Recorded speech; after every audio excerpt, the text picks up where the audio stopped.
les États-Unis sont actuellement parmi les pays les plus atteints, sinon le pays le plus atteint dans le monde. Mais et vous croyez que notre cacophonie à nous au Cameroun, hein, parce que nous sommes Camerounais, n'aura pas le même impact? Je suis éberlué. Non, je suis éberlué. Maintenant, je voudrais aussi vous dire, parce que vous avez dit tout à l'heure qu'il y a des ministres d'État, il y a des machins. Non, vous avez dit qu'il y a des gens qui peuvent s'en référer directement au président de la République et autres. Mais de toute façon, la note du Premier ministre est claire. Il s'adresse à tout le monde. Oui. La note est claire. Il a cité les ministres d'État, il a cité les ministres délégués, les ministres délégués, les secrétaires d'État, et puis il les a cités tous. Et il n'a même pas parlé uniquement du Covid. Et quand vous lisez la note du Premier ministre, il parle des notes qui datent depuis les circulaires présidentielles, qui datent des années 80 et 90. Et il ne se spécifie pas. Il n'y a que sur un seul paragraphe qu'il est spécifique sur le Covid. Il parle des principes généraux d'abord du travail gouvernemental. Ça veut dire que ça remonte à loin. Oui. Et aussi, il faut dire que les mesures qui ne sont pas respectées, comme vous dites, je suis d'accord avec vous. Hein, moi aussi, je vais dans les quartiers. J'ai vu que les mesures ne sont pas respectées. Mais si les mesures ne sont pas respectées, posez-vous les bonnes questions. Pourquoi le gouvernement est discrédité? Le gouvernement n'a pas de crédit sur la population. Le gouvernement n'a pas. C'est pour ça que les populations ne respectent pas ces mesures-là. Et Dr Baga disait tout à l'heure, Dr Marie Baga disait tout à l'heure qu'il faut associer le maximum de personnes, notamment la société civile. Oui. Elle a parlé des syndicats, elle a parlé des mototaxis et beaucoup d'autres ordres socio-professionnels qui devaient être associés à cette stratégie de lutte pour qu'elle soit beaucoup plus efficace. Oui, bien sûr. Vous savez que le régime actuel a toujours cru que l'État, c'est la panacée. C'est extrêmement grave. On est perplexe quand on voit ça. L'État ne peut pas apporter toutes les solutions. L'État doit se faire accompagner par la population, par la société civile, par d'autres pouvoirs. Alors, docteur Marie Baga, vous avez écouté les échanges sur ce plateau en rapport avec cette question-là. Une préoccupation. Le Premier ministre, chef du gouvernement, semble avoir sifflé la fin de la récréation à travers cette correspondance. Est-ce que vous avez le sentiment, est-ce que vous pensez que demain sera meilleur? Certains indiquaient sur ce plateau que ce n'est pas la première fois qu'on observe cela. Est-ce qu'il a plus de chances au lendemain de cette mesure-là d'avoir des résultats nettement meilleurs si on n'a pas fait un véritable diagnostic pour savoir quelles sont les origines de cette cacophonie gouvernementale? Merci de me donner la parole et j'espère que vous m'entendez mieux là maintenant. Ça va de mieux en mieux, oui. Ok, merci.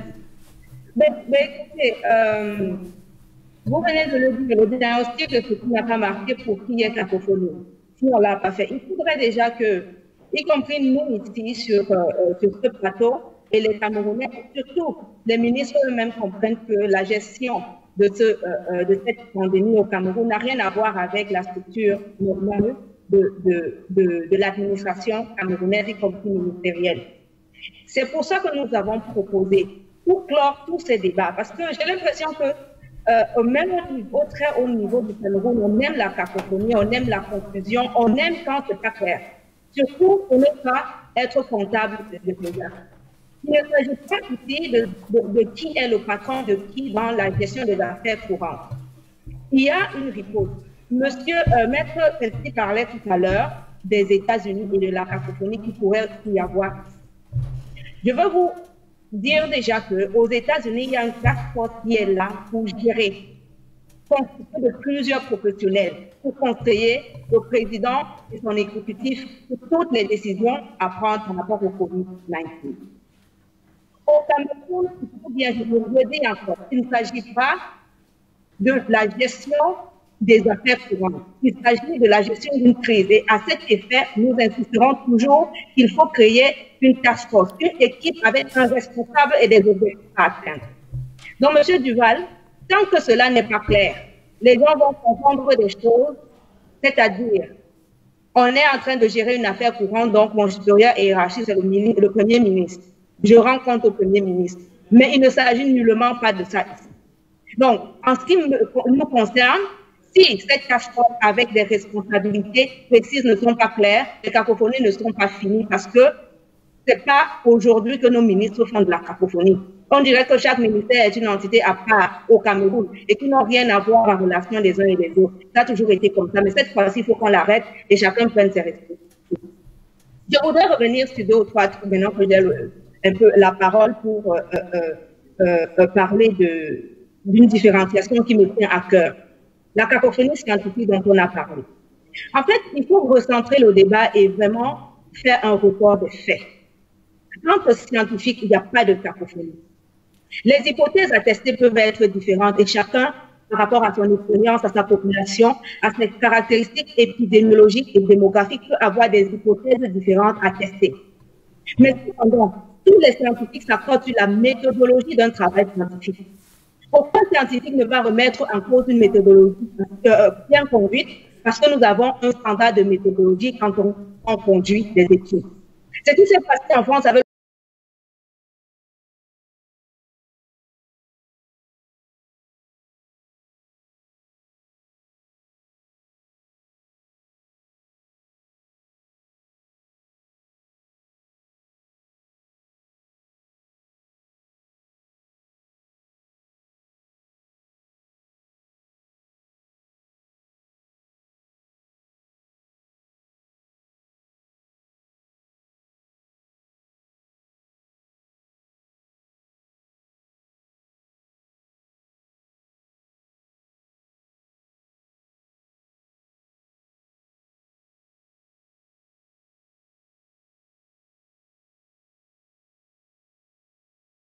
le professeur Raoul et qui se passe peut-être ici aux élections sur les méthodologies qu'on se comprenne. On parle de cacophonie en ce qui concerne la méthodologie quand elle est respectée, mais les hypothèses à tester sont différentes. Et chacun a le devoir d'aller prouver oui ou non son hypothèse peut être prouvée avec la méthodologie qui va avec. Donc j'espère que peut-être c'est compris et qu'on ne redira peut-être plus que les scientifiques font de la cacophonie parce que c'est une assertion qui est très fausse. Je dois également revenir sur l'histoire de cacophonie gouvernementale. Je pense qu'on en a assez parlé. Nous avons constaté, et c'est le cas, au Cameroun, je ne sais pas pourquoi on va encore parler de cacophonie, on s'attend. Maintenant, je trouve qu'on doit proposer des choses à notre gouvernement pour avancer. Si nous passons encore les 15 prochaines minutes à parler de ça, on va dire toute la même chose, on va s'accorder sur le fait qu'il y a cacophonie et qu'il faudrait arranger ça. On est d'accord. Mais qu'est-ce que nous pouvons proposer à notre gouvernement pour mieux faire? Dans ce sens-là, nous proposons, comme je l'ai déjà dit, nous proposons au gouvernement de créer une task force. Ils peuvent appeler ça comme ils veulent. Mais cependant, cette task force ne doit pas seulement être gérée par les membres du gouvernement. Il faut impliquer les autres corps constitués du Cameroun, c'est-à-dire les syndicats, la société civile, les membres des institutions internationales aussi, parce qu'ils ont leur expertise à apporter. Mais surtout des scientifiques et des médecins cliniciens. Et là, je vais pourquoi il faut associer des médecins cliniciens et des médecins de santé publique à cette initiative. Les médecins cliniciens, pourquoi? Mais je pensais à parler tout à l'heure de la chloroquine et j'espère bien qu'on va revenir sur cette chloroquine-là parce qu'il y a des choses à dire et des vraies choses à dire sur la chloroquine. Aujourd'hui, nous assistons, il a parlé du professeur Raoul qui a fait ses essais cliniques et il a donné ses résultats il y a 2 jours qui sont mitigés et j'espère qu'on va revenir là-dessus pour expliquer pourquoi c'est mitigé parce que beaucoup ne comprennent pas. Au Cameroun, aujourd'hui, nous avons 820 cas positifs. Nous avons l'opportunité historique de faire aussi nos essais cliniques. Parce qu'un essai clinique, c'est quoi? Je vous le rappelle. C'est une méthodologie de recherche qui vise à prouver l'efficacité ou non d'un protocole thérapeutique. Dans ce cas, il s'agit de la chloroquine, d'une part, ou de l'autre part, un antirétroviral connu qu'on appelle Caledra et bien d'autres molécules, mais je m'arrêterai à ces 2 molécules. 820 cas, c'est une belle base pour des essais cliniques. Arrêtons d'importer et de copier-coller ce que les autres font. Parce qu'au Cameroun, on a recommandé la quinine sur ce que le professeur Raoul avait fait. Il a rendu copie déjà, il faut ajuster peut-être ou pas. Mais nous-mêmes, nous pouvons être au devant de la scène de cette histoire en mettant nous-mêmes en place un protocole de recherche par nos cliniciens pour montrer comment le Cameroun peut être spécifique ou pas. Pourquoi la chloroquine marcherait pour les Camerounais et elle ne marcherait pas?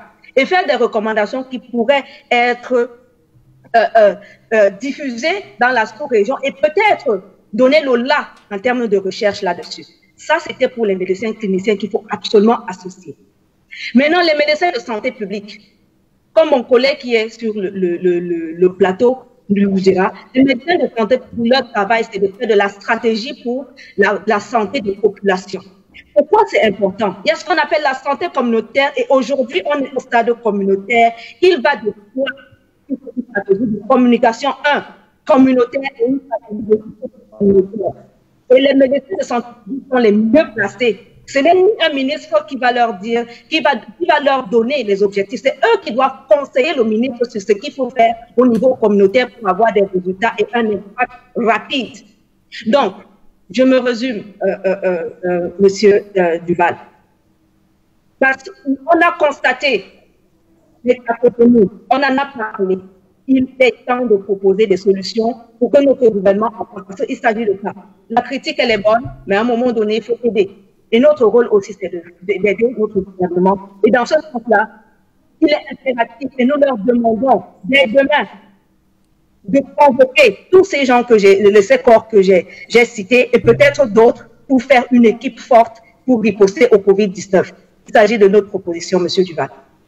Merci, Dr Baga, vous restez avec nous.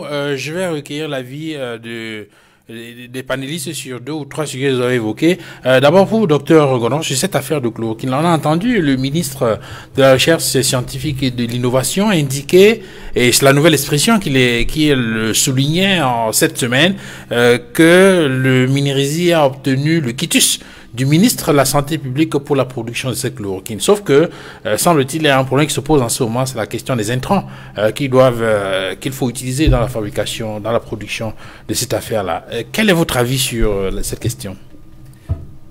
Si, M. Duval, si le Minirisi dit qu'il peut fabriquer la chloroquine, nous n'avons pas de problème avec ça. Okay. Nous devons croire parce que ce sont des scientifiques qui connaissent leur travail.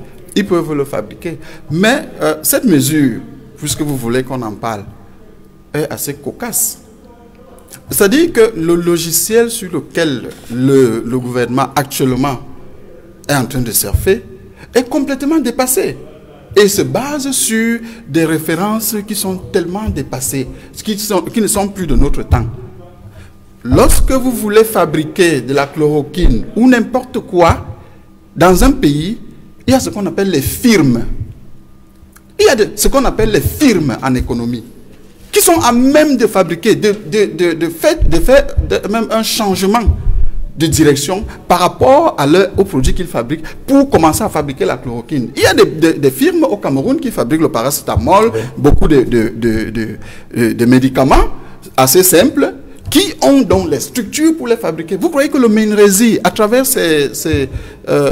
les institutions dont ils ont parlé, l'IMPM et autres, qu'est-ce qu'ils peuvent fabriquer? Ils n'ont aucun esprit d'entreprise. Ils n'ont pas la capacité de produire en masse. Le personnel, ce sont des fonctionnaires.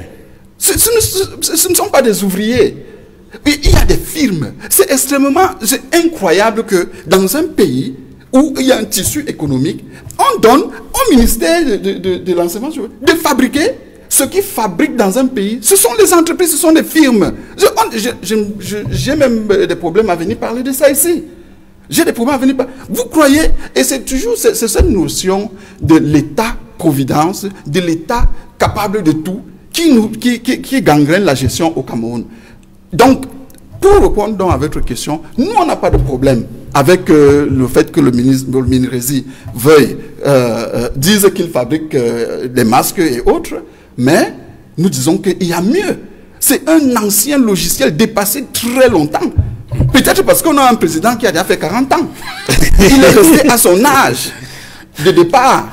Maître Emmanuel Pensi, en attendant d'explorer ou de voir plus clair sur cette question de production de la chloroquine, qui est considéré aujourd'hui comme le protocole officiel arrêté pour faire face au virus du corona, on est obligé de continuer à rester sur les mesures gouvernementales et les mesures édictées par l'Organisation mondiale de la santé. On se souvient que le 17 mars dernier, le Premier ministre du gouvernement avait énoncé un certain nombre de mesures.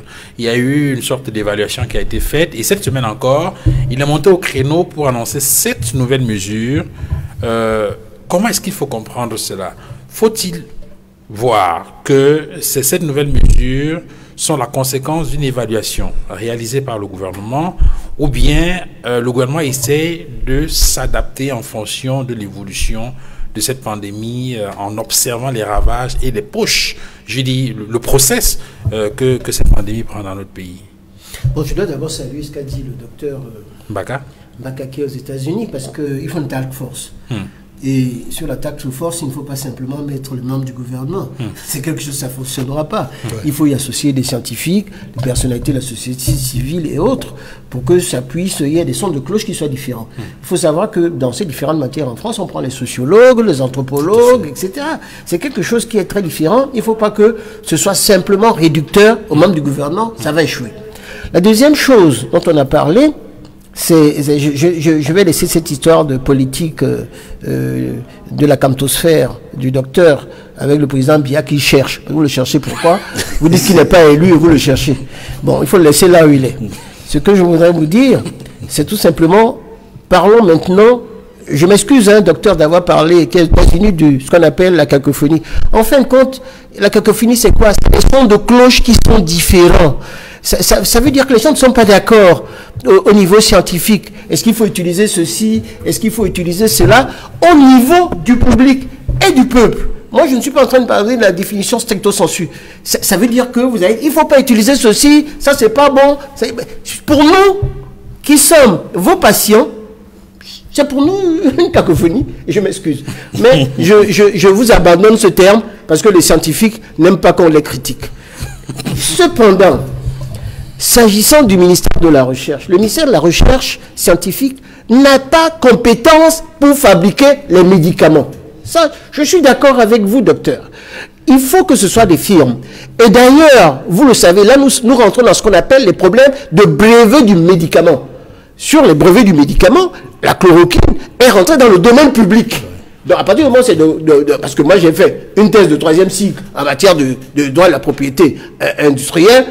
Je l'ai fait en 1979 à la Sorbonne, donc je sais de quoi je parle, sur les brevets de médicaments. C'est tombé dans le domaine public. Par conséquent, on peut le faire et les améliorer. Et elle a dit quelque chose, et c'est vous-même qui avez dit ça, quelque chose, nous avons des scientifiques qui travaillent. Ouais. Ce que nous faut, c'est faire ce qu'on appelle la recherche appliquée, la recherche développement, la recherche qui travaille avec, vous avez appelé les firmes, avec les entreprises pour le développer. C'est ce que nous ne faisons pas. Parce qu'au ministère, et je le sais parce qu'un des directeurs, c'est un de mes vieux amis, qui est un colonel, médecin, eh bien, vous faites des recherches, mais les recherches sont dans les tiroirs. Les résultats des recherches, nous avons une pharmacopée d'une importance incommensurable sur lesquels nous pouvons fabriquer des médicaments qui fonctionnent. Ce n'est pas seulement la bocamine, qui est une sorte de Viagra, dont raffolait le président Bongo. C'est pas du tout seulement ça. Mais nous avons une pharmacopée très importante. Ici, en Afrique, moi je croyais qu'on a des maladies qu'on guérit avec des plantes médicinales qui sont connues. C'est ça qu'il faut exploiter. Et il ne faudrait pas que ce soit un ministère qui fait rien, qui fait de la recherche avec des chercheurs qui continuent à chercher sans rien trouver et qu'on n'applique pas ça au niveau des entreprises. C'est ce qu'on fait d'ailleurs notamment aux États-Unis et dans d'autres pays. Il faudrait l'associer. C'est pour ça que beaucoup de personnes viennent en Afrique et notamment à Madagascar et d'autres pays avec nos plantes médicinales pour faire en sorte que la recherche soit une recherche appliquée, qui soit une recherche qui va au service du développement et qu'on en fasse, en tout état de cause, une vraie industrie. C'est sur ça qu'il faut aller. Alors, vous avez bien observé que personne ne vous a coupé un mètre précis. Oui. Alors, et je poursuis en indiquant sur les 7 mesures. C'est cette nouvelle mesure édictée par le Premier ministre du gouvernement. Est-ce qu'il faut y voir... C'est quoi cette mesure? Parce que je n'ai pas suivi. Oui, bon, entre autres, il y a la question du port obligatoire du masque dès demain lundi, 13 avril 2020. Est-ce qu'il faut y voir un constat d'échec sur les 13 mesures précédentes ou une sorte de complémentarité pour aller plus loin dans cette... Je crois que les médecins sont là pour dire qu'en tout état de cause, c'est une évolution. Il faut adapter les mesures à la situation. Vraiment, même notre ami du MRC l'a dit tout à l'heure. Moi, vous savez, je suis fils de médecin, fils et frère de médecin, et je respecte beaucoup les médecins. Et à partir de ce moment-là, vous avez une situation qui est une vraie pandémie. Les Camerounais ne prennent pas ça au sérieux. Tout le monde se promène avec des masques. Si le gouvernement le dit, c'est effectivement parce que ça peut faire en sorte que ça peut atteindre plusieurs personnes. On a dit par exemple que la rougeole peut contaminer 28 personnes, alors que le coronavirus, on a dit 2,8 personnes. J'ai suivi ça de certains scientifiques en France aujourd'hui. Donc, ça peut aller très loin. Vous avez des gens qui quittent ici à Douala pour aller au quartier, d'autres qui vont au marché, d'autres qui ne font pas exprès. Le gouvernement a pris des mesures qui sont salutaires et ça, il faudrait que ce soit ferme. Il faudrait que les gens le respectent. Je vois encore les gens qui se promènent en route, qui viennent vous discuter avec vous. D'ailleurs, tout à l'heure, quand j'ai voulu saluer Edmond Kamga avec le coude, il m'a dit que le gouvernement a même interdit. Les gens ne doivent même pas se toucher. Et je m'y suis conformé. Donc, respectons ces mesures, parce que ce sont des choses qui sont d'une extrême gravité. Il faudrait qu'on sache tout simplement que ce n'est pas simplement la Nivaquine, la chloroquine, il faut l'associer à un autre médicament. Et j'ai suivi les médecins pour dire que au moment où on est en train de faire ce que les scientifiques en disant qu'il faut attendre un certain nombre de temps pour savoir si ça peut fonctionner, entre-temps les gens sont en train de mourir. Oui, donc les médecins, dans certains cas, je ne sais pas s'ils font de l'alchimie, mais quand on voit sur les résultats, qui sont quand même des résultats probants du docteur Raoult, peut-être que d'autres méthodes sont en cours. On parle des méthodes avec la BCG, qui est également un des éléments. Il y a d'autres méthodes sérologiques. On a dit qu'on va prélever sur des personnes qui ont pu guérir pour savoir qu'à partir de leur sang, on ne peut pas fabriquer un médicament. Mais tout cela va prendre beaucoup de temps. Moi, ce que je souhaite, c'est qu'il y ait un test comme on fait. On a fait dans plusieurs pays, notamment en Asie. Ben, les gens, vous êtes avec votre voiture, il y a des gens qui sont formés. Et nous avons des équipes mobiles, millions, des centaines, il y a plus de 5000 infirmières qui sont sorties de l'école que l'État n'a pas engagées, et qui sont au chômage et qu'on n'utilise pas. Nous avons à l'extérieur, docteurs et elle, celle qui est aux États-Unis, nous avons peut-être 5 fois plus de médecins que les médecins qui sont au Cameroun. Mais ils ne viennent pas, pourquoi? Parce qu'ils sont mal payés. Parce qu'on donne l'argent simplement aux gens qui sont sortis de l'ENAM. Parce qu'on donne l'argent aux gens qui volent. Et que ceux qui nous soignent, on les martyrise. Il faut qu'avec cette pandémie, on change notre manière de gouverner. Je vais vous dire une seule chose. À quoi ça sert de mettre 2000 milliards sur les stades alors que nous n'avons rien pour soigner des gens qui sont malades? C'est ça, ça m'écoeure. Nous devons changer notre méthodologie, notre manière d'utiliser nos fonds. Il faudrait que cette pandémie puisse être, en fin de compte, en sorte qu'on change notre manière de gouverner. Alors, Edmond Kamga, cette nouvelle mesure édictée par le premier ministre chef du gouvernement pour faire face à la propagation du coronavirus, en plus des 13 premières mesures qui avaient été prises le 17 mars dernier, est-ce qu'on peut espérer que demain sera meilleur avec ces nouvelles mesures au regard de la manière dont les 13 mesures précédentes ont été implémentées? Comment on fait pour que ces mesures édictées soient effectivement appliquées sur le terrain? D'abord, il faut se féliciter de ce que le Premier ministre, chef du gouvernement, nous a entendus. Parce que la semaine dernière, nous avons débattu de cette question. Et la question était de savoir, lorsqu'il faut évoluer, lorsqu'il faut avancer par rapport aux 13 premières mesures, avant que d'évoquer de nouvelles mesures, il faut évaluer.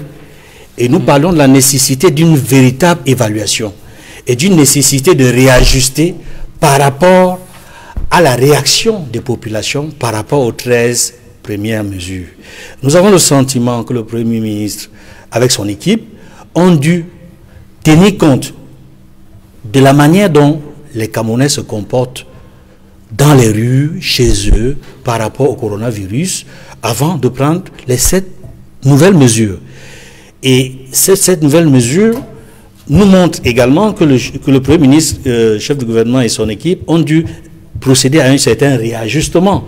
Même si cela semble pour nous insuffisant parce qu'il faut prendre des mesures radicales. Il faut prendre des mesures radicales assorties de sanctions. Oui, le Premier ministre a effectivement annoncé que quiconque ne respecte pas ces mesures édictées je veux dire que sera sanctionné. Oui. Je veux dire que c'est dans les indications qu'il a données dans le communiqué qui rend public cette nouvelle mesure. Oui. Et donc, de votre point de vue, ces mesures accompagnées de, je veux dire que la répression, oui, la sanction pourrait permettre effectivement d'implémenter ces mesures-là. Tout à fait. C'est une évolution positive, il faut le dire. Mais il faudrait que ces mesures-là également, que le personnel, c'est-à-dire les forces de l'ordre qui seront requises pour travailler sur le terrain, soient protégées, elles-mêmes protégées. Il faut que ces forces de l'ordre, les éléments de ces forces de l'ordre aient eux-mêmes des masques. Parce qu'aujourd'hui, tous les Camerounais n'ont pas de masque. En tout cas, ils n'ont pas de masques médicaux. Et puis, on voit bien sur le terrain que chacun essaie de faire comme il peut, avec des masques de fortune ou cousus par des couturiers. Il faudrait que les médecins nous disent clairement quels sont les degrés ou les chances de ne pas écoper de la maladie lorsque l'on utilise tel type ou tel type de tissu confectionné chez le couturier. Et comment est-ce qu'on peut se protéger de manière efficace en dehors des masques médicaux? C'est une question que je poserai aux médecins des États-Unis et même le médecin qui est sur le plateau. Mais pour continuer à répondre à la question, je voudrais dire qu'il est important que le gouvernement soit vraiment en état de poser des actes forts.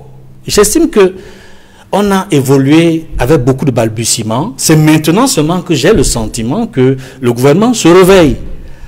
D'abord, en indiquant qu'il faut mettre fin à la cacophonie gouvernementale. C'était fondamental. Parce que si on n'a pas la même vision, si on n'est pas convergent au sein du même gouvernement, on ne peut pas réussir une belle stratégie de riposte. Ça, c'est important. Docteur Ngonon, il faut rappeler que le 17 mars dernier, le Premier ministre du gouvernement avait énoncé 13 mesures. Oui. Parmi ces mesures, je prends à tout hasard la question de l'interdiction des surcharges sur les motos, entre autres. Hein. Oui. On a bien vu que ça continue. Ça n'a pas marché. Et avec cette expérience, on se pose la question de savoir ce qu'il en sera des 7 nouvelles mesures qui ont été prises par le Premier ministre du gouvernement. Est-ce qu'on a plus de chances là d'obtenir des résultats plus intéressants? Le doute grandit. Parce que vous vous rendez compte que nous n'avons, face à des mesures d'un certain degré, il n'y a pas d'application. Lorsqu'on prendra des mesures d'un degré supérieur, comment allons nous attendre qu'il y ait une application au niveau du terrain? Le doute est de plus en plus grand. Et concernant ces mesures, je parlais tout à l'heure de la convocation du Ménérésie pour fabriquer. Je voudrais juste expliquer avec simplement, parce que d'abord je ne suis pas économiste, je suis plutôt médecin, mais je sais que dans un pays, le squelette de la production, c'est les entreprises. Bien sûr. Le squelette d'un pays, c'est les entreprises, c'est des firmes qui produisent les biens et services que nous consommons tous les jours. C'est aussi c'est trivial. Et alors, qu'est-ce que un gouvernement doit faire? Le gouvernement s'est arrogé de fait. Il est de fait celui qui nous pilote. Nous, on oublie toutes les questions antérieures parce qu'actuellement, nous sommes dans le coronavirus. Nous ne voulons pas parler de ça, mais nous regardons quelles sont les actions qui sont menées par le gouvernement pour le bien des Camerounais qui sont en péril et qui sont en danger de mort. Ce que le gouvernement devrait faire, il faut qu'il le fasse très vite, c'est d'aller voir des firmes qui ont le potentiel pour fabriquer tout ce dont on a besoin. Les masques, les médicaments. Et ces entreprises-là sont habituées à ce qu'on appelle la norme. Il y a les normes AFNOR, pour répondre à la question de M. Edmond Kambia de tout à l'heure. Il y a des normes qui sont connues. Ce n'est pas caché. Même sur Internet, on peut aller les chercher. Je n'ai pas besoin d'avoir ça dans ma tête. Donc, les entreprises connaissent les normes. Les chercheurs, les scientifiques qui travaillent avec le gouvernement connaissent ces normes-là. Donc, on va voir une entreprise, on dit, bon, allez, on a un problème grave. On n'a pas besoin de faire un dessin pour ça. Maintenant, vous avez la capacité, vous avez des chaînes de production qu'il n'y a pas au Minérezi, une fois de plus. Vous avez des chaînes de production pour faire plutôt les laits de toilette ou bien je ne sais pas, l'eau de javel, ainsi de suite. Vous nous transformez ces chaînes de production pour nous fournir 10 millions, 20 millions, 40 millions selon les estimations de litres de solutions hydroalcooliques. L'entreprise nous dit, bon, moi, pour faire ça, j'ai besoin de telle chose. D'accord, on va vous faciliter la douane. On va vous faciliter, vous n'allez pas payer la douane pour tel produit, vous allez machin, et on peut même vous donner de l'argent. Et là, parce que l'entreprise a ce qu'on appelle un avantage comparatif par rapport à la gestion du Moyen-Âge, où même le Moyen-Âge n'était pas comme ça, où on pense qu'on va demander au ministère, ils sont des magiciens. Le Minérezi ne sont pas des magiciens. Il faut des gens qui le font chaque jour. Ils sont des chercheurs, ils ne connaissent rien dans ce qui concerne la production industrielle. Rien du tout, hein. Rien du tout. Ce sont des chercheurs. Ils ont des talents ailleurs, mais pas là-bas. Et on leur demande de fabriquer la chloroquine pour donner aux Camerounais. Et donc, maintenant, voilà ce qui se passe. Ça devient donc un contrat gagnant-gagnant. L'entreprise gagne parce qu'il faut encourager l'entreprise. Oui. C'est un effort supplémentaire qu'ils font. Et le gouvernement gagne parce qu'il dépense moins d'argent. Moins d'argent parce qu'il y a l'avantage comparatif. La deuxième chose, c'est quoi? La deuxième chose par rapport à ces mesures dont vous parlez, c'est les mesures d'accompagnement. Et là, je fais un clin d'œil sur la déclaration du président Kamto. Les mesures d'accompagnement dont il a parlé depuis.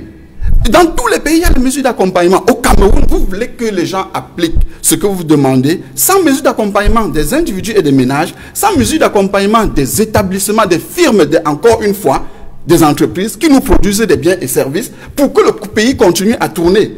Mais dans la même mesure, on dit qu'il faut il faut faire en sorte que l'économie continue à tourner. L'économie va tourner alors que les gens sont à la maison et que vous n'apportez pas de mesures. Vous connaissez combien, vous savez bien que le chômage a bondi. Dès qu'on a parlé de confinement, le chômage, je dis au Cameroun, hein, je ne parle pas d'ailleurs, le chômage a bondi. Parce que les gens n'ont plus de rentrée, ils renvoient les travailleurs à la maison. Chômage technique, oui. Alors, s'il n'y a pas de mesures d'accompagnement, on nous met un maigre milliard dans le fond, et on nous dit que c'est des mesures d'accompagnement qui correspondent à 40 francs par Camerounais, c'est la blague. Donc, il faut ça. Il faut d'abord savoir à qui s'adresser. Il faut savoir comment accompagner au niveau des individus, des ménages et des entreprises les populations camerounaises. Et en ce moment-là, on peut s'attendre. Donc ça fait que nous, on craint beaucoup. Et comment vous ne voulez pas donc, devant ce type de constat? Bon, laissez-moi vous rappeler. Douala a peut-être 3 millions, disons 3 millions d'habitants. Un peu plus d'ailleurs. Un peu plus. Si on dit 4 millions, une épidémie, je parle sous le contrôle du médecin épidémiologue de santé publique, une épidémie qui a des caractéristiques comme cette épidémie de coronavirus, commence à faiblir et il n'y a plus de transmission importante lorsqu'à peu près 60% de la population est infectée. Parce qu'il y a une certaine immunité. L'Omicron n'arrive plus à se propager parce que les gens 60% sont déjà, on va dire, immunisés. Mais malheureusement, il y a une létalité importante qui peut être faible en pourcentage, 3%, 4% parfois. Mais quand on regarde à l'échelle de la médecine de santé publique, comme elle disait tout à l'heure, ça fait froid dans le dos. Ça fait froid dans le dos. Et ça fait que si on prend dans les 4 millions et qu'on prend rien que 50% des 4 millions, ça fait 2 millions de personnes qui vont être infectées. Si le taux de létalité sur les 2 millions, parce que les yeux nous aiment ou je ne sais pas, mettons même 1%. 1% de 2 millions. 1% de 2 millions, ça fait 20 000 personnes. Et si les 20 000 personnes sont infectées dans l'espace de 3 mois, je suis en train de parler de Douala. Imaginez-vous maintenant que 20 000 personnes décèdent et que 15%, c'est-à-dire que 15 fois plus doivent être hospitalisées. Parce que si on considère le pourcentage de personnes qui a besoin d'une hospitalisation pour cette maladie, c'est autour de 15%. Et que 15%, multiplié donc 20 000 par 15 pour voir le nombre de personnes qui auront besoin de soins médicaux. Et vous croyez qu'on peut être en train de blaguer? C'est pour ça que Kamto a dit que le peuple se prend en main. Parce qu'on ne voit rien en face. 1 milliard, c'est quoi? Le Mali vient de dire 10 milliards, 100 milliards récemment. Je crois que c'était hier. Le petit, bon, je ne peux pas dire le petit, je vais dire le petit, si je le dis, c'est en termes économiques. Alors, supposé en plus, supposé finalement, parce que nous avons géré les biens et services camerounais, c'est-à-dire la production camerounaise, avec un esprit de prédation incroyable. Parce que les gens au Cameroun prennent le Cameroun pour une forêt inépuisable. C'est pour ça que dès qu'il y avait, je termine par là, c'est pour ça que dès qu'il y a n'importe quoi, les gens volent tout et partent flamber. Maintenant qu'il y a un vrai problème, on n'a plus d'argent pour donner. Nous disons le Cameroun n'est pas une forêt inépuisable, le Cameroun est une ferme. Dans une ferme, c'est nous qui produisons à la mesure de nos efforts ce que nous allons manger. Et quand nous produisons beaucoup, nous mangeons aussi beaucoup. Voilà l'esprit MRC. Alors, Maître Pensy, juste en quelques secondes pour obtenir votre avis sur les conséquences économiques et financières qui s'avèrent importantes dans cette propagation du virus. On en parlait en off. Oui. Avant de revenir au docteur Baga. Je voudrais juste dire une seule chose pour dire, s'agissant des sanctions. S'il y a une sanction, il faut qu'elle soit assortie d'une loi. Vous ne pouvez pas prendre une sanction s'il n'y a pas... il y a d'ailleurs une formule latine. Nous l'appelons sine lege. Donc, il faut qu'il y ait une loi qui soit sortie. C'est pour ça qu'en France, on a sorti des textes qui ont été votés par loi sur des amendes avec des multiplications. Donc, il ne faut pas que... On a déjà vu des contraventions de 6 000 francs là, pour les gens qui... Oui, non, mais il faudrait que ce soit beaucoup plus fort. Ouais. La deuxième chose que je voulais dire, s'agissant de la production des médicaments par rapport au film, je suis tout à fait d'accord. Mais je dois lui rappeler qu'il y a un de mes amis qui s'appelle Tawamba Célestin, qui est d'ailleurs le président du JICAM, qui avait monté une usine ici pour fabriquer les médicaments. À côté de Rhône-Poulenc. Cette usine a fait faillite à cause de la contrebande et à cause des impôts qui roulaient toujours autour de lui. Il n'a eu aucune aide médicale. Donc, parce que les médicaments qui se vendent le plus, c'est ce que les gens du quartier vendent au marché. C'est-à-dire, on vend les médicaments au marché qui servent à rien et ça va à l'encontre des médicaments même qui sont au niveau de la pharmacie. Donc, vous avez difficilement des usines qui peuvent, comme le docteur a dit, les firmes, parce qu'il y a la contrebande et qu'au niveau du gouvernement, on ne fait rien pour protéger ceux qui voudraient même faire des médicaments qui sont tombés sur le domaine public pour que ce soit moins cher. Et c'est ça la véritable problématique. Maintenant, s'agissant des mesures d'accompagnement, les 1 milliard, c'est rien. C'est zéro. Vous dites que c'est 1 milliard. Vous donnez 1 milliard. 1 milliard, c'est quoi? C'est rien du tout. Ça ne peut faire rien. Il a donné le chiffre tout à l'heure. C'est 40 francs. Bon, les 500 millions, les 500 millions trouvés par peut-être Camto, ça correspond à quoi? C'est 20 francs. Donc, tout ça, ça veut dire que c'est rien. Il faudrait d'ailleurs que nous mettons tout ça dans une même cagnotte pour que ça puisse fonctionner. On en reparlera tout à l'heure. On en reparlera tout à l'heure. Mais la mesure d'accompagnement, le chiffre réel qui doit être fait pour aider les entreprises, il faudrait des mesures fiscales pour exonérer. Il faudrait faire comme dans plusieurs pays où on a dit, vous ne payez pas l'électricité pendant 2 mois, vous allez faire en sorte que ce soit comme ça, on va vous aider. J'ai un restaurant, par exemple, à Bonaparte, je ne vais pas citer le nom, qui a renvoyé 30 personnes, parce qu'on a dit que le restaurant ne doit plus fonctionner. Le chômage et la misère va tuer 100 fois plus que le Covid-19. Ça, je vous le dis. Et si le gouvernement ne prend pas des mesures radicales, là, parce que les gens sont toujours là, on va sanctionner, vous allez sanctionner les gens avec quel argent? Les gens n'ont pas de quoi manger. L'électricité est coupée. Les gens vivent à 10, dans 15 mètres carrés. Et vous voulez qu'ils soient confinés dans une même maison avec les enfants et qu'ils n'ont pas de quoi aller acheter à nourriture et à boire. Vous refusez que les commerces, que les gens font dans la rue, qu'ils les font nourrir tous les jours alors que les gens sont au chômage. C'est ça le véritable problème pour savoir si ces mesures sont applicables en Afrique avec autant de rigueur. Parce qu'en France, l'hôpital est gratuit. Tout ce qu'on fait est gratuit, etc. Même si les soins sont gratuits au niveau du Covid, il faut déjà aller à l'hôpital en taxi. Et puis, il faut avoir l'argent pour y aller. Et il n'y a pas de plateau technique, il n'y a pas suffisamment de médecins, il n'y a pas suffisamment on ne peut rien fabriquer dans ce pays. Les autres maladies n'ont pas disparu. Oui, et les autres maladies sont là. Et les gens sont dans le cadre d'une paupérisation extrême. Aucune profession ne fonctionne. Le Cameroun est en arrêt. En France, on est actuellement, on a dit au niveau du PIB, je pense que c'est 6%. Oui. Le cas du Cameroun m'inquiète. Nous sommes dans le cadre où nous sommes tombés en récession. Et une récession, c'est quoi? C'est 3 trimestres de croissance négative. Et nous allons quoi? Sur une faillite qui va être une faillite générale si le gouvernement ne se réveille pas. Donc, au-delà de nos bagarres avec le MRC, s'il te plaît, mon ami, dis à Kamto, on réunit nos forces. On ne bagarre pas. Le Covid peut atteindre les frères des uns et des autres. C'est vous qui bagarrez. Non, je voulais vous dire ça. Mais surtout ça, nous devons être solidaires pendant la guerre.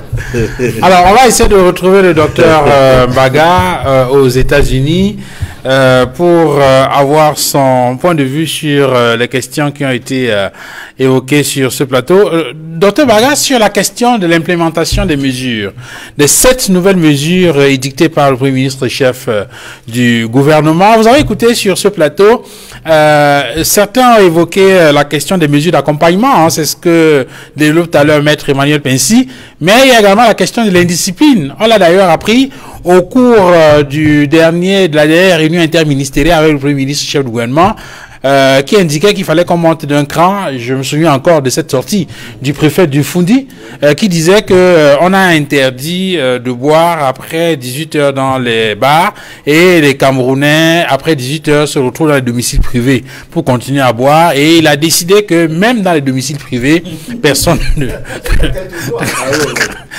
Oui, mais je crois qu'il avait dit, je sais pas ce qu'il en est, je sais pas ce qu'il... Bon, peut-être certains vont évoquer la nécessité de l'ordre public, je ne sais pas si... alors, docteur Baga, l'implémentation de ces mesures-là risque de se heurter à ces obstacles-là. La question de l'indiscipline, la question de l'absence jusqu'ici des mesures d'accompagnement, est-ce que c'est votre avis? Avant de revenir sur la question des masques. Oui, merci beaucoup de me donner la parole. Et maintenant que j'ai la parole, je vais en profiter d'ailleurs pour faire un petit point sur ce que Maître Pensy a dit tout à l'heure par rapport aux résultats probants des essais du professeur Raoult. Aujourd'hui, vous m'entendez? Allô? Vous m'entendez? Oui, on vous écoute, allez-y, docteur Baga, c'est vrai que le son est un tout petit peu fait. Raphaël Siatel, allez-y. Nous sommes aussi ici aujourd'hui pour informer les Camerounais sur la réalité, pas sur ce qui se dit sur les réseaux sociaux, parce que les articles scientifiques ne se trouvent pas toujours sur les réseaux sociaux. Il y a 2 jours, le professeur Raoult a sorti les résultats de ces essais cliniques. Ils sont jugés approbants du tout, Maître Pensy. Ils sont mitigés, voire controversés par les autres pour une raison qui est simple. Le professeur Raoult a eu 91% de taux de guérison. Pourquoi 91% de taux de guérison n'est pas suffisant dans ce cas? Parce que 80% de taux de guérison est enregistré sans traitement. Dans un traitement comme celui de la chloroquine et un essai clinique comme celui qui a été fait, il nous faut plus de 95% pour être significatif, d'une part. Et d'autre part, il faut un groupe témoin qui utilise un placebo qui ait des résultats différents ou alors médiocres. Je vous invite à aller sur tous les sites, même sur le site du ministère de la Santé, pour regarder les conclusions de cette étude-là. Elle est mitigée dans la communauté scientifique. Je vous disais tout à l'heure que des résultats pareils ont été aussi enregistrés ici aux États-Unis et ont conduit au retrait des indications de la chloroquine par le CDC ici aux États-Unis. Donc la chloroquine, à tout point, on l'utilise, mais les résultats du professeur Raoult sont mitigés par la communauté scientifique. Et d'ailleurs, quand on dépasse 5% dans l'intervalle de confiance, en général, c'est pas très bon. Maintenant que j'ai dit ça, je reviens sur l'immunité dont vous parlez tout à l'heure en termes de sérum et je fais un clin d'œil à mon collègue qui est sur le plateau qui a parlé de l'immunité acquise et de la létalité. En fait, si vous faites attention aux mesures que le PCRN a proposées, on a proposé le confinement partiel. Le confinement partiel, c'est de confiner ceux qui sont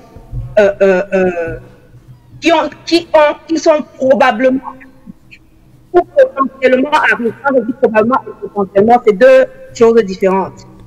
Pourquoi confiner les potentiellement à risque et laisser les autres vaquer? Parce qu'il y a aussi, comme mon collègue qui disait tout à l'heure, 60 à 70% d'immunité acquise qui peut être générée dans la population. Retenez ceci, 80% des gens qui contractent le coronavirus peuvent guérir à l'absence de tout traitement. Ce qui est sûr, ça veut donc dire que l'immunité acquise n'est pas à négliger dans notre cas. Ça participe aussi à la spécificité de la prise en charge et de la riposte au coronavirus.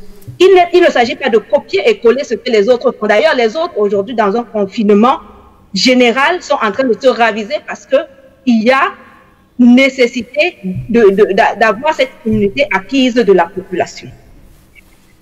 Maintenant que j'ai fini de dire ça, je terminerai par la recherche scientifique avant de passer aux mesures d'accompagnement. Je pense que c'est une opportunité historique pour le Cameroun de faire un saut quantique à un investissement prioritaire sur les domaines de la santé et de la recherche scientifique. Il faut qu'on mette au-delà de la production des gels hydroalcooliques, que d'ailleurs, en passant, je rappelle que même dans les ménages, tout le monde peut se fabriquer son propre gel. Et les instructions sont sur des sites. Le Cameroun doit faire mieux dans la recherche scientifique. Et dans la recherche clinique, il ne s'agit pas seulement scientifique, mais clinique aussi. Donc vraiment, nous interpellons le gouvernement camerounais à long terme. Il faut que le Cameroun ne subisse plus jamais des protocoles de l'étranger, surtout avec une molécule qui est connue chez nous plus que chez les autres. Il faudrait qu'on mette en place des mécanismes qui nous permettent de riposter à ce type d'épidémie dans l'avenir. Et ça, c'est le point essentiel dans la stratégie à long terme que nous proposons au gouvernement. Maintenant, pour venir aux mesures, les 7 mesures, je tiens aussi à rappeler que le PCRN a retenu, a donné un document et plusieurs de nos mesures ont été retenues parmi les 7. Commençons par la généralisation du port de masque, qui est une de nos mesures, je tiens à le préciser.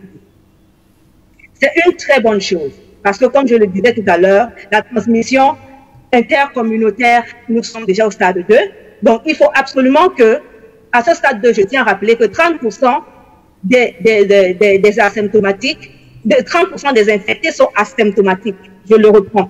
30% des infectés sont asymptomatiques. Donc, tout Camerounais qui n'est pas testé, il doit se considérer comme asymptomatique. Il doit donc se protéger pour protéger les autres. Et le port des masques généralisés, c'est une mesure à saluer. Cependant, il manque, comme mes collègues sur le plateau ont dit, des mesures d'accompagnement. Il y a, dans la vidéo du Premier ministre, il dit que la CICAM qui est chargée de produire les masques. Et il est important, les économistes ne diront pas le contraire, de décentraliser. Un monopole dans cette situation serait désastreuse pour le Cameroun. Le chef du gouvernement a omis de standardiser les prix de ce masque. La CICAM produit les prix. Est-ce que le masque sera gratuit pour les Camerounais dans la stratégie de riposte où les Camerounais vont l'acheter? Si les Camerounais vont l'acheter, il faut préciser un prix standard pour éviter l'inflation et la fraude. On se connaît au Cameroun. Bon, nous proposons au Premier ministre et à son gouvernement de, standardiser les prix. Le masque va coûter combien au minimum et au maximum? Quand on a fini de dire ça, la CICAM à elle seule ne peut pas produire 25 millions de masques. Et encore, il faut plus de masques parce qu'un Camerounais doit avoir en moyenne par jour 3 masques pour pouvoir les changer. Il faudrait qu'il décentralise cette production en donnant accès aux petites et aux moyennes entreprises, la possibilité aussi de produire pour que tout le monde puisse avoir accès aux masques. Et mettre à contribution toutes les délégations régionales de l'administration territoriale dans la distribution de ce masque. Pourquoi c'est important de réguler la distribution de ce masque? On sait comment ça se passe. L'exemple récent du pain du 8 mars où les grossistes ont pris tous les pains et puis ont créé une pénurie artificielle pour faire de l'inflation. On sait comment ça va se passer au Cameroun. Il faut absolument éviter qu'il y ait ce genre de choses avec des masques parce qu'il s'agit d'une question de vie ou de mort. Donc, je reprends. Toutes les délégations régionales de l'administration territoriale doivent avoir un point de décentralisation de gestion des masques, y compris même au niveau communautaire. Et le ministre de la Santé et le ministre de la Communication doivent mettre une stratégie communicationnelle pour permettre aux maires, par exemple, de pouvoir communiquer sur comment se produire un masque, y compris à travers les radios communautaires dans les blagues. Parce que cette histoire, il ne s'agit plus de la blague. Et on n'a pas besoin que la SIC en produise des masques et que ça devienne une histoire de trafic ou alors de business. Quand on gère un problème de santé, on ne fait pas du business. Quand j'ai fini de parler des masques, je passe directement sur la production des médicaments. La première question que j'ai à poser, il s'agit de quels médicaments? On a copié-collé la stratégie de la chloroquine. Les résultats sont suffisants aujourd'hui. Au Cameroun, on parle de quels médicaments qu'il faut produire. Du comité du Munrési qui disait qu'il faut claquer des doigts pour produire de la chloroquine, qui a dit aux Camerounais parfaitement que la chloroquine fait ça pour guérir. Et d'ailleurs, quels sont les chiffres de ceux qui sont, on dit les cas actifs? Mais qu'est-ce que ça veut dire cas actifs en réalité? Quel est le nombre de symptomatiques que nous avons au Cameroun? Quels sont ceux qui sont sévères? Quels sont ceux qui sont modérés? Quelle est la capacité du gouvernement à faire en sorte que les lits soient occupés ou pas? C'est de ça qu'il s'agit. Dites-nous exactement les chiffres avant de nous dire des médicaments, on fabrique les médicaments. La chloroquine, vous avez copié, on est d'accord, mais que faites-vous? Faites des recherches cliniques pour nous dire exactement de quoi il en ressort. Quel est le pourcentage de guéris qui ont utilisé la chloroquine et comment ils l'ont utilisé pour guérir? On ne peut pas se contenter de ce que les autres font chez eux pour extrapoler ça chez nous. On n'a pas les mêmes contextes et c'est inadmissible. Je profite pendant que j'ai encore ce temps de parole, s'il vous plaît, parce que je pense qu'il a été très disproportionné depuis que nous sommes là, pour dire ceci. Je reviens sur les mesures économiques et où est-ce qu'on pourrait prendre l'argent. Il est impératif, et d'ailleurs je ne comprends pas pourquoi la loi des finances 2020 n'a pas encore été révisée. On est dans une situation de crise sanitaire. La première chose que le gouvernement aurait dû instruire au Parlement, c'est de réviser cette loi. Les institutions internationales comme le FMI et la Banque mondiale ont déjà procédé à une annulation de dettes. Il faut revoir les poches budgétaires. Par exemple, on cherche de l'argent partout. Il y a un fonds commun comment je vais dire? Il y a un fonds global que le gouvernement a mis en place pour un fonds d'aide, voilà, global que le gouvernement a mis en place pour recueillir de l'argent et aider. C'est une bonne chose. Mais il faudrait commencer à l'intérieur. Reviser la loi des finances. Reviser-la et supprimer toutes les inutilités qui sont là-dedans.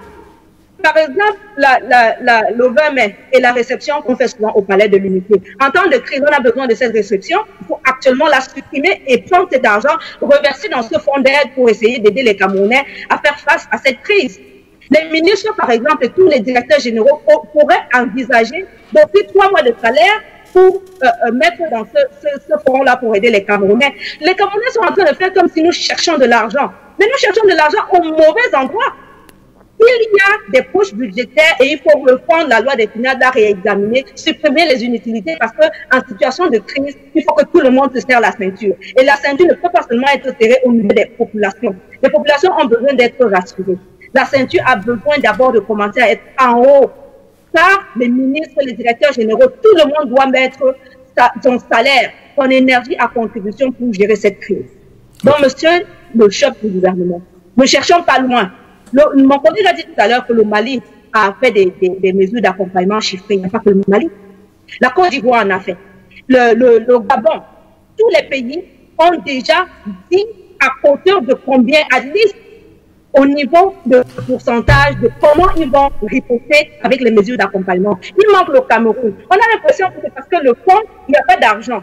Mais allez chercher l'argent où vous devez le chercher. Okay. Il faut supprimer ce qui est supprimable, mettre de l'argent à contribution et nous donner exactement ce que vous prévoyez faire avec ce fonds de solidarité. Et d'ailleurs, je profite pour leur proposer la gestion du fonds de solidarité. Je l'ai mentionné déjà sur un plateau télé. Ok. Donc, le gouvernement, je finis par là, s'il vous plaît. Le gouvernement, aujourd'hui, ne peut pas reprocher aux Camerounais de ne pas avoir confiance en leur capacité à gérer un tel fonds. Parce que depuis 38 ans, ils nous ont prouvé qu'ils sont incapables de gérer de l'argent sans qu'il y ait des problèmes. On se rappelle encore de ce fonds qui est resté bloqué entre Washington et Douala. On n'a pas envie de ça pour le Covid-19 parce qu'il s'agit de la vie des Camerounais. Mettez en place une équipe qui coordonne la gestion de ce fonds. Donnez-nous les objectifs de ce fonds. Qu'est-ce que vous allez financer avec? Par exemple, le Premier ministre aurait pu dire que la production des masques sera financée par l'argent venant de ce fonds et que tous les Camerounais devraient recevoir un masque gratuit. Parce que c'est ce fonds qui aura payé pour ces masques-là. On ne nous dit pas ce que le fonds fait. On demande aux gens de mettre de la solidarité, à certains d'arrêter leur collecte de fonds pour reverser dans ce fonds, sans nous dire exactement ce que cet argent fait. Il faut qu'on arrête, qu'on soit sérieux. Et être sérieux en ces temps de Covid-19, c'est d'essayer exactement et de dire aux Camerounais ce qu'on veut faire. Merci. D'accord, on va sortir de l'émission dans quelques minutes, le temps de recueillir l'avis des uns et des autres sur le dernier sujet que nous allons évoquer très rapidement pour sortir de cette émission. Docteur Gonon, l'actualité cette semaine, c'était aussi et surtout cette sortie du ministre Atanga-Ndji, s'adressant spécifiquement, je crois, même si cela n'a pas été dit clairement, au MRC qui a lancé une opération de levée de fonds pour faire face au coronavirus. Le ministre de l'administration territoriale a indiqué que c'est une opération qui est illégale, en tout cas que le MRC aurait dû tout d'abord requérir au préalable son autorisation avant de lancer cette opération. Il y a cette réaction du professeur Alain Foguet dans le journal Le Jour, qui indique que Atanga-Ndji n'a qu'à dire ce qu'il veut, il ne peut pas empêcher au compteur de tourner. C'est dire quoi? On est dans une logique de bras de fer avec le MINAT, un autre bras de fer, comme a semblé l'indiquer le journal Le Messager, un autre duel via Camto en perspective après la présidentielle 2018. Donc, quand le professeur Alain Foguet dit qu'il n'a qu'à faire ce qu'il veut faire, il ne peut pas empêcher le compteur de tourner. Il ne s'agit pas là d'un bras de fer. Il s'agit là d'une situation où quelqu'un n'arrive pas à dormir pendant que vous êtes en train d'agir. C'est ça. C'est l'action contre la convoitise. Nous, on est dans l'action. Le ministre Atanga-Ndji, ministre du gouvernement illégitime, suppose, il convoque l'illégalité de l'action du président Camto, mais je vais vous dire que ce projet est totalement légal. Il s'agit ici d'un projet d'assistance humanitaire. Ce projet n'entre pas dans le cadre dans les conditions prévues par la législation camerounaise. Nous sommes en situation exceptionnelle. Donc, je ne sais pas où il va prendre cela. De toute façon, il a évoqué les dispositions. Il a évoqué les dispositions de la loi du 21 juillet 1983 sur l'appel à la générosité publique qui est encadrée par la loi. Cette générosité publique, ça veut dire que pour qualifier quelque chose d'appel, une action en appel à la générosité publique, il y a des critères. Et une fois de plus, l'action que nous sommes en train de mener, l'action citoyenne déclenchée par le président Camto, qui est soutenue par le peuple, je dis bien l'action citoyenne, n'entre pas, une fois de plus, dans le cadre de sa loi. Je ne vais pas trop m'appesantir dessus parce que je suis un peu gêné de m'appesantir sur la légalité. Je voudrais plutôt parler de la légitimité. La légitimité ici, c'est quoi? La première chose, c'est que le Cameroun est en situation d'urgence grave. C'est inédit, hein? Inédit depuis que le Cameroun existe. Nous n'avons pas encore eu à affronter un tel péril. Depuis que le Cameroun, depuis l'indépendance, et peut-être même pendant la colonisation, nous n'avons pas encore eu. Donc, il n'y a pas besoin d'expliquer que nous sommes dans une situation exceptionnelle, pure. Et dans une situation exceptionnelle, il y a ce qu'on appelle l'assistance à personnes en danger. Pourquoi les personnes en danger? Parce que les Camerounais se sentent abandonnés. Où est le capitaine qui s'est arrogé les rênes pour piloter le bateau Cameroun? Il est où? Non, donc vous croyez que nous on va rester dans un bateau qui n'a pas de capitaine? On ne se dit pas que, mais attends, toi qui es à côté, tu connais un peu cette affaire, ou bien nous avons des compétences, mettons-les en œuvre pour essayer de nous sauver. Alors, en même temps, on a vu, il y a qui pose la question de savoir, mais ça vous coûte quoi d'engager la démarche auprès du MINAT pour obtenir l'autorisation nécessaire. On a bien vu qu'il y a d'autres leaders, d'autres hommes et des femmes politiques qui étaient qui étaient pratiquement dans le même projet, je veux dire dans un projet similaire, et qui ont fait la démarche exigée par le MINAT, qui sont allés voir le MINAT, et puis on voit très bien qu'avec eux, ça se poursuit sans anicroche. On peut vous demander pourquoi vous... Oui, il faut monsieur Fangwa, il faut bien faire le distinguo. Des gens ont certainement pris des initiatives personnelles à leur propre compte. Je m'appelle tel, je vous appelle à venir contribuer dans le sac, la bourse pour qu'on constitue un fonds et aider nos frères camerounais. Ça, c'est quelque chose. Mais notre action ne s'inscrit pas dans ce cadre-là. Notre action, c'est un réveil citoyen de la population qui se sent en danger et qui veut prendre les choses en main. C'est pour ça que c'est la société, le président de Survie Cameroun Survival Initiative, c'est bien un représentant de la société civile. Christian Pendaïkoka. Il est de la société civile. Il n'y a rien de partisan ni de personnel là-dedans. Et plus, nous avons interpellé l'État, enfin le gouvernement actuel, pour qu'il désigne des représentants, pour qu'il désigne des cadres, pour venir non seulement avoir un regard sur ce qui est fait, non seulement ça, il faut aussi qu'ils puissent contrôler. Ça, c'est à l'heure s'ils le veulent. Deuxièmement, et enfin, par rapport à ces membres du gouvernement, de pouvoir avoir un mot dans la décision, même dans la gestion des fonds. Donc, il n'y a pas de comparaison. Donc, nous ne cachons rien. Il y a totale transparence. Et c'est en réalité ce qui les dérange. Parce qu'ils n'ont jamais eu à afficher une telle transparence. Les exemples sont foisons, mais comme on n'a plus de temps, nous avons la Coupe du Monde 94, les exemples sont... Alors, Maître Pensy, tel qu'expliqué par le docteur Ngono, en réalité, le problème ne devrait pas se poser. Non, le problème se pose parce que j'ai suivi le docteur Ngono tout à l'heure, qui était mal à l'aise. Parce qu'il a dit, moi, je ne peux pas parler de la légalité, parce que la légalité, il sait très bien que la légalité, il ne peut pas en discuter. Il ne peut pas en discuter parce qu'il existe des textes. Comparé à la légitimité. S'il vous plaît, il y a des lois. Ok? Moi, j'ai entendu un jeune confrère qui s'appelle Christian Boumo faire des arguties avec des ineptes en disant qu'il y avait état de nécessité. Je rappelle que, et j'ai ici le lexique juridique du droit, l'état de nécessité, c'est cause d'irresponsabilité pénale par justification bénéficiant à la personne qui, face à un danger actuel ou imminent qui menace elle-même, autrui ou un bien, accomplit un acte nécessaire à la sauvegarde de la personne ou du bien, sauf s'il y a disproportion entre les moyens employés et la gravité de la menace. Ce n'est pas du tout le cas. Donc nous ne sommes pas dans le cadre d'un état désigné. Maintenant, la légitimité que vous voulez opposer par rapport à une décision légale, il existe un texte. Et le texte est bien signé. Le président élu, là il a oublié de mettre un H. Et sur ça, il dit, lui Kamto, qui fait ce qu'on appelle usurpation de titre de fonction, qui est une disposition pénale. Je vous le rappelle, parce que pour l'instant on s'amuse. On peut le poursuivre sur cette base-là.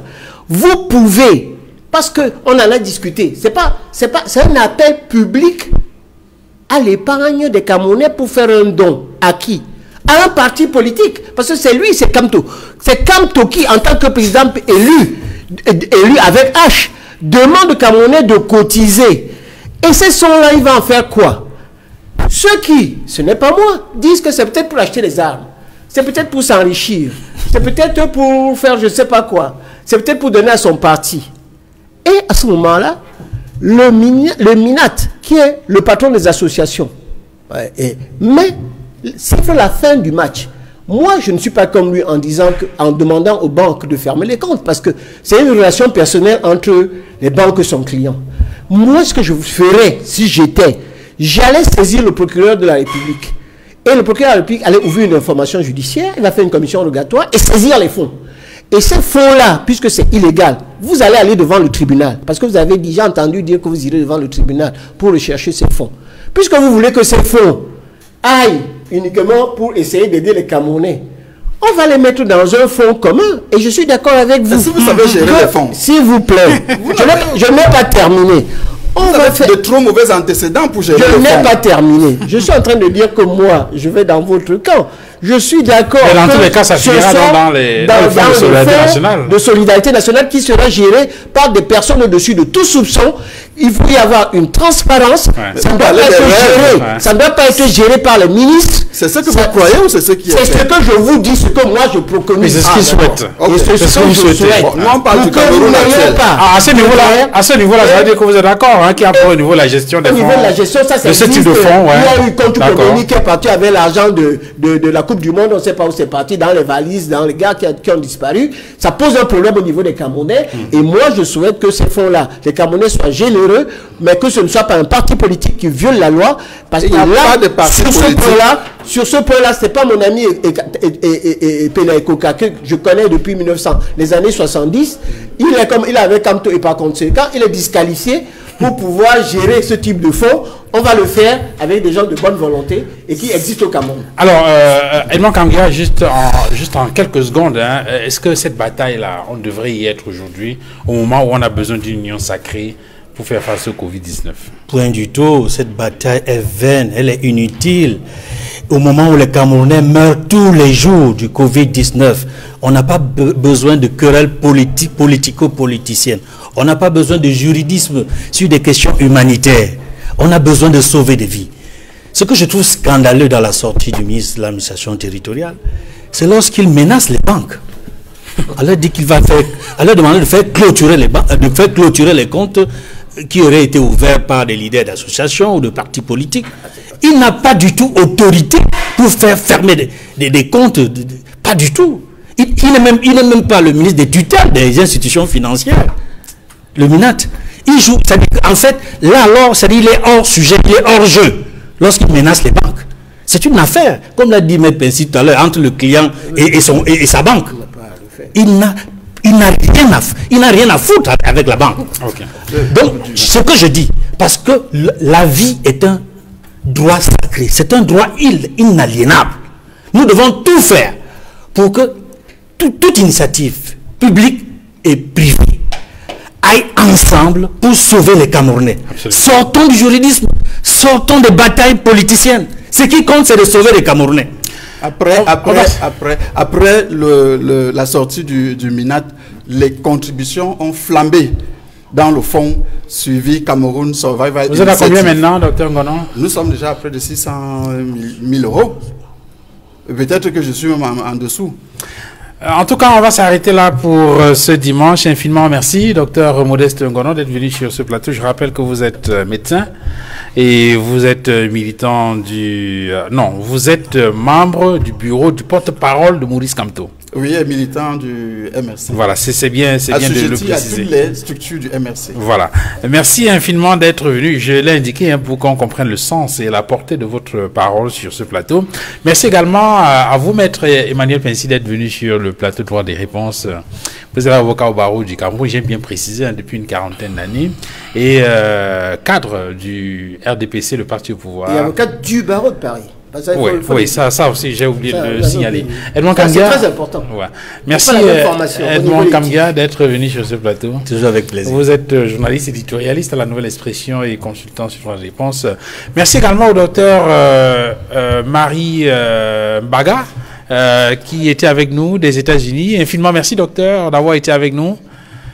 Merci également à toute l'équipe technique autour de Georges Mitterrand, Dallas Chana, Eric Ouattara, Raphaël Dipanda, Cédric Chouna. Merci à vous, madame, messieurs, d'avoir suivi cette autre livraison de droit de réponse du Val-François, c'est mon nom. Joyeuse Pâques, une fois de plus, à toute la communauté chrétienne.